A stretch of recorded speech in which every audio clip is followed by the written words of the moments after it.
Bang, lanjut lagi mengenai ulos ini. Lanjut apa nih? Ayo kita lanjut lagi. Ada nggak sih ini di Jakarta ini tempat-tempat yang artinya menyediakan ulos-ulos yang benar ya Bang ya? Yep. Ulos yang benar ya. Oke, jadi mungkin akan banyak pertanyaan bahwasanya apakah di kota-kota besar di Indonesia itu masih tersedia ulos yang original, yang masih handmade gitu ya? Yeah.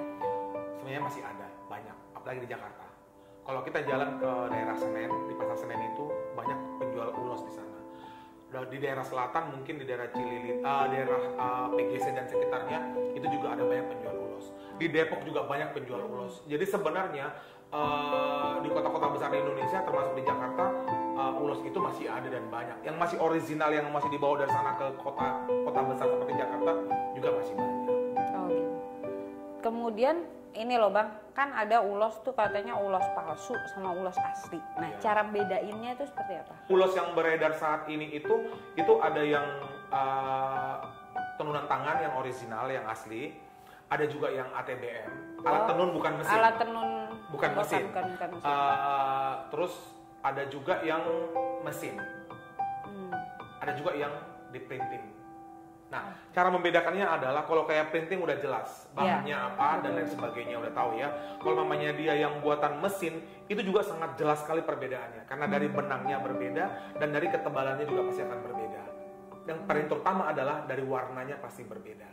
Kecerahannya pasti akan lebih tinggi dibanding dengan ulos yang original handmade. Karena pewarna alam ya. Seperti itu. Jadi kalau makanya saya selalu mengajak orang untuk memakai yang original gitu, yang handmade gitu, karena kita menghargai proses pembuatan dari ulos tersebut. Karena bukan membalikkan telapak tangan seperti ini kemudian orang memakai gitu, tidak. Tapi ada proses di dalamnya. Nah, kenapa saya nggak setuju dengan printing dan mesin? Karena itu akan membunuh para perajin. Ketika printing ada di mana-mana, ketika ada tenunan yang dari mesin di mana-mana, yang dibikin dari komputer tak langsung jadi kainnya, itu membunuh para perajin yang ada di luar sana.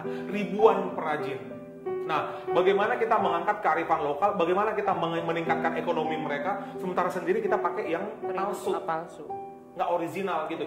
Jadi supaya ada solusi untuk itu, maka sekarang ini kan pemerintah lagi menggalakkan untuk menggerakkan, ayo kita pakai produk yang original dari bangsa kita sendiri. Nah itu demikian juga kita harus ambil bagian di situ. Jadi tanggung jawab bersama untuk semua orang gitu. Jadi ketika kita mau membedakan yang palsu dengan yang asli, ya itu tadi yang saya bilang tadi, dari benangnya berbeda, dari kecerahannya juga berbeda, dan ketahanannya juga berbeda gitu. Kalau dia palsu, nggak akan bisa dia bertahan sampai 365 tahun seperti ulos yang saya pegang ini.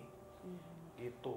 Jadi itu sih sebetulnya sih poin utamanya dari sisi saya untuk ulos yang dibuat secara mesin atau printing sama yang handmade. Karena apa? Karena ya seperti yang saya bilang tadi, itu membunuh perekonomiannya mereka, para penenun. Kalau orang Batak bilang partonun. Itu akan membunuh para perekonomian para partonun gitu ya. Jadi cuman ada orang berpikir terlalu mahal untuk sekelas saya untuk membeli harga ulos semahal itu. Paling tidak kamu tidak bisa beli, paling tidak kamu jangan ikut-ikutan untuk membunuh para partonun.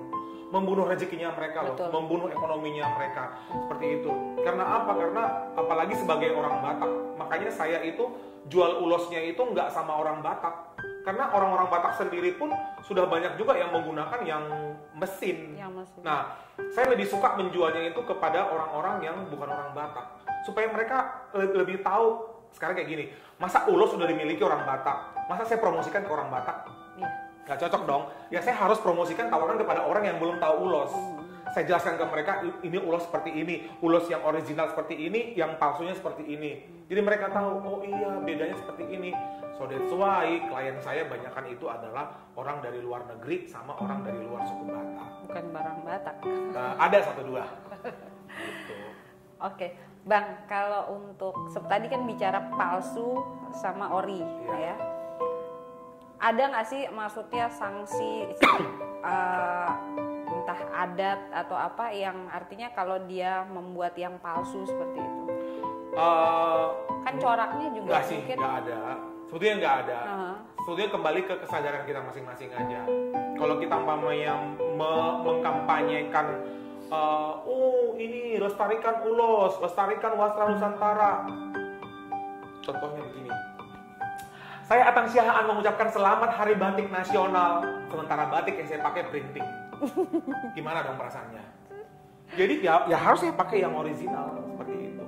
Jadi dari sisi hukumnya mungkin ya, dari sisi adatnya nggak ada, tapi dari hati nurani kita aja kita berbicara. Ayolah kita berbicara dengan hati nurani kita gitu. Sementara kain-kain wastra Nusantara itu adalah jati diri dari bangsa kita. Kenapa kita mau mempalsukannya? Kenapa kita mau menduplikasinya dengan printing dan lain-lain? Dan itu mematikan kreativitas. Yes, betul. Baik Bang, thank you banget ya Bang ya. Sama-sama. Untuk penjelasannya ya Bang. Yes.